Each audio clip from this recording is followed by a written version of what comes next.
আজ মঙ্গলবার ১৬ই আষাঢ় ২০২৫ সালের ১ জুলাই বৃশ্চিক রাশি, বৃশ্চিক লগ্ন, স্করপিয়ান সাইন জাতক জাতিকাদের দিনটি কিন্তু এক প্রকার বেশ কাটতে চলেছে।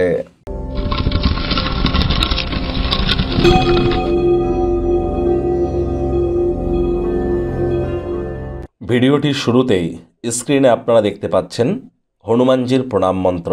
মনোজবং মারুত তুল্যবেগং জিতেন্দ্রিয়ং বুদ্ধিমত্তম বরিষ্ঠম বাতাত্মজং বানর্জিত মুখ্যং শ্রীরামদূতং শরণ্যম প্রপদ্যে। এটি আপনারা সকাল দুপুর সন্ধ্যা আজ ৩ বেলায় ১০৮ বার করে জপ করুন, অত্যন্ত উপকৃত হবেন। না পারলে সারাদিনে যে কোনো একবার ১০৮ বার তো জপ করুন, বহুলাংশে উপকৃত হতে চলেছেন। প্রথমত এটি তো মঙ্গলের বছর, নিউমারোলজি বা সংখ্যাতত্ত্ব অনুযায়ী ২০২৫ সাল। তার উপর এটি হনুমানজিরও কিন্তু বছর। হনুমানজির নাম জপ ধ্যান আরাধনা যত করবেন ততই কিন্তু সেফ থাকবেন, কারণ বর্তমানে কিন্তু মঙ্গল রাহুকে দেখছে, রাহু মঙ্গলকে দেখছে এবং মঙ্গলকে তো সংযোগও আছে, কিন্তু তাহলে অঙ্গারক যোগও কিন্তু চলছে। আর এই জুলাই মাসেই কিন্তু শুক্র স্বগৃহে যাবে, বুধাদিত্য যোগও আমরা পরিলক্ষিত করব এবং কেদার কুবের যোগ পরিলক্ষিত করব, সূর্যগুরুর সংযোগ পরিলক্ষিত করব, বুধ বক্রী হবে, শনিও কিন্তু বক্রী হবে জুলাই মাসে। তাহলে এবং জুলাই মাসে দেবসায়নী একাদশী, গুরু পূর্ণিমা, ঘটনাবহুল একটি মাস জুলাই মাস। জুলাই মাস আপনাদের ক্ষেত্রে ঠিক কেমন অতিবাহিত হবে সে বিষয়ে কিন্তু অলরেডি চ্যানেলে ভিডিও আপলোড করা হয়েছে, সময় সুযোগ বুঝে একবার দেখে বা শুনে নিতে ভুলবেন না। ভাগ্যমিটার আজ আপনাদের বলছে 3 আউট অফ 10 ভাগ্য আপনাদের অনুকূলেই থাকবে। সম্পর্কের ক্ষেত্র এবং কর্মজাগতিক ক্ষেত্রে আপনাদেরকে একটু সাবধানতা অবলম্বন করেই চলতে হবে। আপনার জন্য কোনটি শ্রেষ্ঠ কোনটি শ্রেষ্ঠ নয় সেটা আপনিই ভালো জানেন, কাজেই শক্ত হন, দ্রুত সিদ্ধান্ত গ্রহণ করার চেষ্টা করুন।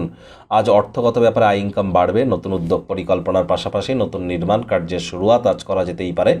রক্ষণশীল খাতে অর্থ বিনিয়োগ করে সঞ্চয়ের মাত্রাকে আরও বৃদ্ধি করতে পারেন, অর্থ উপার্জনকেও বৃদ্ধি করতে পারেন। চাকরিজীবী যারা আছেন অফিসে কম কথা বলে কাজ বেশি করুন, মনের থেকে মস্তিষ্ককে বেশি দাম দিন। কোনো প্রকার অফিস পলিটিক্স বা গসিপিংয়ের অংশ যেন হবেন না, বসের কিন্তু কুনজরে পড়ে যেতে পারেন। রাজনীতিবিদ যারা আছেন জনসংযোগ বৃদ্ধি করুন, কঠোর কায়িক পরিশ্রমের কোনো বিকল্পই কিন্তু নেই। শিক্ষার্থী বিদ্যার্থীদের পড়াশোনায় মনোযোগ আরও বৃদ্ধি করতে হবে। উচ্চশিক্ষার জন্য যারা বিদেশ যাত্রার কথা ভাবছিলেন, ভাগ্যদেবীও আজ আপনাদের পক্ষে নেই।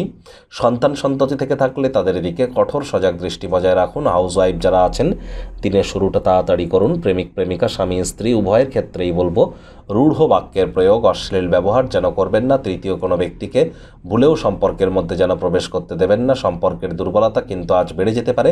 শত্রুপক্ষ বিরোধী পক্ষ আজ কিন্তু একটু হলেও শক্তিশালী থাকছে। পরিবার পরিজন নিকটে স্থানীয় ব্যক্তিবর্গদের উপরে জোর করে নিজের মতামতকে জাহির করলেই কিন্তু ক্ষতি। আজ চেষ্টা করুন প্রত্যাশা মাফিক পরিবারে বাচ্চা কাচ্চারা যদি ব্যবহার না করে হতাশ হতেই পারেন, তাদেরকে স্বপ্ন পূরণে উৎসাহিত করুন। নীতি আদর্শ সম্পর্কে জ্ঞান দেওয়ার চেষ্টা করুন। আজ অবশ্যই আপনার কাছের মানুষটির সাথে একটু বসে ভবিষ্যতের জন্য পরিকল্পনাগুলির মূল্যায়ন কিন্তু করতেই পারেন। তবে আপনার কাছের মানুষটির অতীতের বিষয়ে কোনো কথা জানতে পেরে সামান্য পরিমাণ আঘাতও কিন্তু আপনারা পেতে পারেন। শত্রুপক্ষ বিরোধী পক্ষ আজ কিন্তু খুব একটি শক্তিশালী থাকছে না।